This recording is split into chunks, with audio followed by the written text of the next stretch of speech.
Radio with no age restriction. Kingfisher FM. We'll be having a visitor today, very important visitor, because he's going to be enlightening us concerning a very important bill for Christian and for believers to understand. And I'm excited to have with us, his name is Philip Rosenthal. I hope I'm pronouncing that surname properly. And he's from an organization called Christian View Network. Well, let's take this time and welcome him. Philip, you are welcome at Kingfisher FM. Great to talk to you, yes. Thank you so much. Well, Philip, without wasting much time, I'm excited to have you with us today, and we are talking about a very crucial topic, a topic that I believe every believer should have a grasp on, the marriage bill. And I'm excited that finally we can get that opportunity to speak to you today. And I hope and pray that the listeners will be encouraged and to hear. Maybe let's look, we have been having a marriage bill in South Africa and they are proposing a new one. Would you please take us through the ropes as to make us understand what exactly are the changes that they are proposing and how would they affect us, especially as the believing community? Okay, well, there's two main issues in the marriage bill which would change the situation. And the first issue is that it would allow any man to take a second wife. And I think that many wives would be in a weak position to resist their husband financially and in their physical strength and their emotional resilience. So they would be under pressure. And secondly, that it would put so-called same-sex marriage between a man and a man or a woman and a woman in the same category as real marriage between a man and a woman. And these two changes would have impacts for the family, they would have impacts for religious freedom, and they would also have impacts on moral confusion in society. And in addition to that, since 2020, state marriage officers have been losing their jobs if they refuse to marry so-called same-sex couples. And this would continue with and would be reinforced by this current law.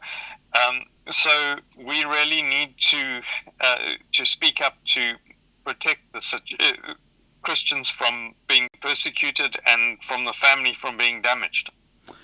Thank you so much, Philip. Well, before as we continue, I just want to remind the listeners at home that please, you can tune in. You can also write in or send a voice note if you have any question or any comment to Philip on this particular topic. You can always send that question to 072 147 2321. I'll repeat it.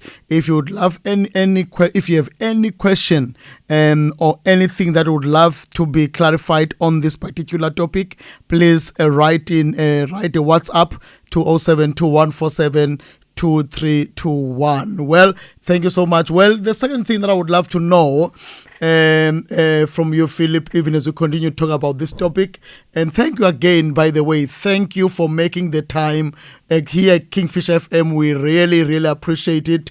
And I would love to understand what are the arguments that are there to allow that allow marriage between a man and a woman only. What arguments are there to allow a marriage between a man and a woman only?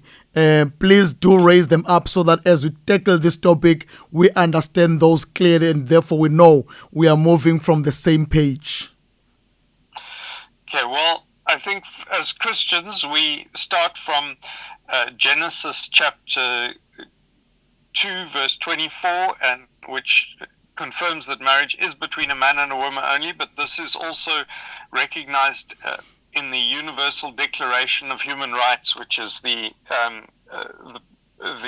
something that just about all countries in the world have agreed on. And we would argue that so-called same-sex marriage is not marriage at all. It is a counterfeit to marriage, and that is similar to somebody printing counterfeit banknotes.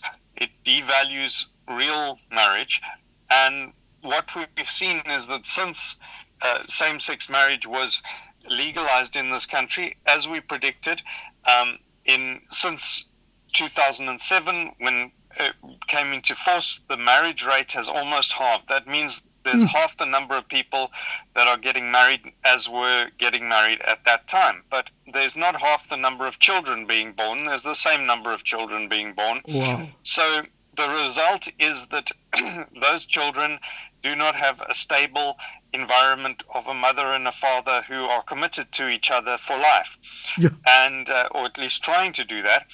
And so what it shows is that when you take away respect for marriage as God intended, well, then that acts not just on homosexual people, but on everybody, because they don't take marriage seriously. Now, we got to remember the impact that children without a stable home have. We know that children who do not have a mother and father that are together, that are married, are more likely to get involved in gangs and drugs, to drop out of school. They're more likely to be in poverty. They're more likely to be hungry. They're more likely to do badly in their academics. So this has impact on everybody. And the government is talking all about social grants, but they do not have money to give social grants to compensate for all of the damage that has already been done by this disastrous idea to undermine marriage. And this is going to make it worse if they carry on in this direction. So we want them to protect the family, which is the number one way that you protect children from a bad environment. And just handouts cannot compensate for this. Philip, this is a startling realization. I've never connected the challenges that we are facing as a country, teenage pregnancies, crime that we are facing, and all the challenges that we are facing. And I've never connected also the issue that I know that the rate of marriages, people getting married, has been declining drastically. And I've never connected it to what you're talking about. It's because as a country, as a nation, we have devalued marriage, and our government wants to go even further, which means that what we see now can start getting even more and more, can get worse and worse. And we, therefore, as Christians, I believe that we really need to understand these arguments. We really need to stand our ground. We really need to help our government to get back into the right track. Thank you so much for opening our eyes on that one. Well, the next question that I would love to ask is, what arguments are being used by those who are promoting this marriage bill? What are the arguments? Why are they saying they're doing them? And how then can we answer those arguments?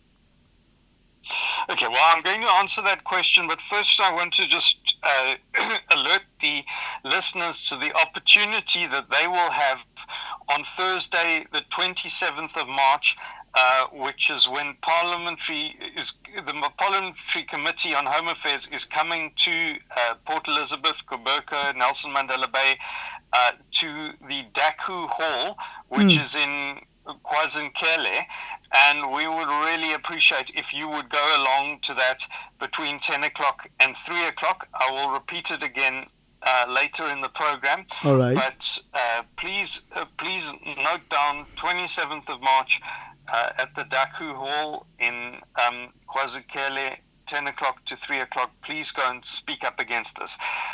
But coming back to your question, the government has put forward 7 arguments for this wanting to legalize this, bring this bill into law. And those 7 arguments can be divided into 3 categories. The first category is culture and religion. The second category is constitution and democracy. And the third category is law. And we can answer all of these arguments. They are all bad arguments. The first argument is that the Constitutional Court asked for the government to accommodate Muslim polygamous divorces and Muslim inheritance from those families that have had a second marriage. Now, this is a bad argument because, firstly, the Muslim people themselves do not want this bill. They want their own bill. Secondly, the law is already accommodating these people, and so we don't actually need this bill. But the other issue is that if one just accommodated the issue that they've been asked for, that would not then impact on everybody else's marriages, because then that would only impact on Muslim people, and that's what the Muslim people want. So, and then also the Muslim people are also very strongly opposed to this whole idea of same-sex marriage. So what they are doing is they are engaging in a bait-and-switch scam, which is similar to if you advertise on your shop that you're going to be selling a product at half price, and then you only put 5 of them in the shop, and then it's all run out. There's nothing left, but people are still coming to your shop. Then you sell them something more expensive. That's called a bait and switch scam. All right. So they are advertising one thing and they're offering something else. The second issue is African culture. So they are arguing that they need this to accommodate traditional polygamy. Now, our answer to that is African culture is already accommodated by the Customary Marriages Act, and they don't need this proposal. And also African culture doesn't support same-sex marriage. Then the third argument is that the current law privileges Christianity. And our answer to that is firstly that monogamy is the best for everybody, not only for Christians. And that, for example, India is only 1 in 50 people are Christians, but the monogamy has been applied to Hindus since 1955. Then there's the argument of the Constitution and democracy, and they claim that the Constitution requires this. Now, that is not true. It's sexual revolutionaries that are reading too much into 2 words in the Constitution, and this was never intended by the people who wrote the Constitution.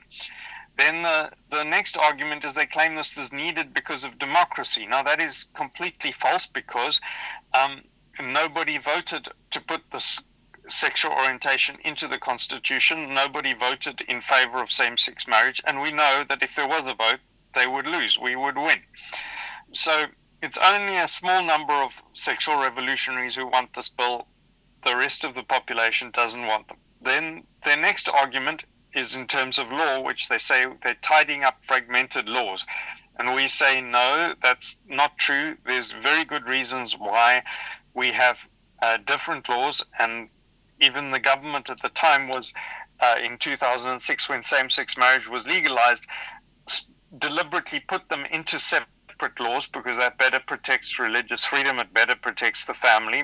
We don't want same-sex marriage legalized at all, but if they're going to have it, they rather put it in a separate law. Okay. Then the 7th argument is that this is needed to protect women because of an international treaty to protect women. And we say, no, there are more than 100 different countries in the world that have signed the same treaty, and none of them have a law like this. So I think this is just to make excuses to bulldoze people. It's a small minority that want this, and most of South Africans don't want this. Yeah, thank you so much. This is quite a mouthful. This is quite enlightening. You have encouraged us to have our voice heard. And I just want to ask from you, maybe the listener is asking, do you think that the government will even listen to us if we speak up? I mean, is it even worthy speaking up as the community of believers? Does it help? You have encouraged us to go to the parliament hearings on this bill on the 29th. Is it even worth waking up and go there? Is it even worth speaking about it? It definitely is. By the way, it's the 27th, Thursday the 27th at the Daku Hall, 10 o'clock to 3 o'clock. But I think it definitely is worth it. And there's two bits of good news in terms of what we've lobbied for already. Firstly, they took out the plan to allow women to marry multiple men. Okay, so that is one problem that they removed already. Wow. And secondly, they've added in one line which is there to protect pastors who do not want to marry same-sex couples. Now, that is an improvement on where it was a few years ago, but that's still not good enough for us. We prefer the existing law, or we would prefer a constitutional amendment to protect marriage. Because the existing law better protects pastors than would this one line, and we don't trust them. We think they could take that one line out. But if we compare this, for example, with the Bella Education Act, which I think many listeners will have heard about as well, the law that was passed recently was completely different to the original law that was proposed in 2017. And that was because Christians and other parents spoke up and said, no, we don't want this. And so the government made lots and lots of changes to the law. And in total, they really agreed to about 3/4 of what we asked them to do. Now, it would be nice if the government agreed to do everything we asked them to, but I think 3/4 is better than nothing. But if we had kept quiet, they would have completely taken away the power of parents to influence what was happening in their child's school. And so that was really important that we did speak up. So I would really encourage you to write this down, get a pen and paper. Thursday, 27th of March, the Daku Hall in KwaZulu-Natal, in Port Elizabeth. That is the place to be speaking up to defend marriage. Please try and get there and bring other people who can also speak up. Thank you so much, Philip. Thank you for your time. Thank you for speaking to us. You have really indeed enlightened us. And I know that as the listeners of Kingfisher FM, we are truly grateful. And I want to again echo what Philip has just said. Please do your best. Let's go the numbers. Let's invite others. Let's have our voice heard. It's on the 27th of this month on Thursday. Please make sure that you don't miss out. You don't, you are there. Let's speak out. Let's talk. If the righteous are quiet, if we don't say anything, if we are quiet, evil will prosper. So let's have our voice heard. Let's be there on Thursday. Thank you so much again, Philip, for your time. And any last words to the listeners before I let you go? Okay. If you want more information, go onto Facebook, type in Christian View Network and one word, and then you'll find lots more information. Also, if you do the same on YouTube, then you just type in Christian View Network, one word, and you will find lots of information on the marriage bill. Thank you so much. Keep on doing the great work. We are truly grateful as the family of believers. May God bless you. May God continue increasing you and increasing your organization's voice and influence. May God bless you. Thank you so much. Thanks so much. God bless you. Okay, God bless. Good news travels fast. It's Kingfisher FM.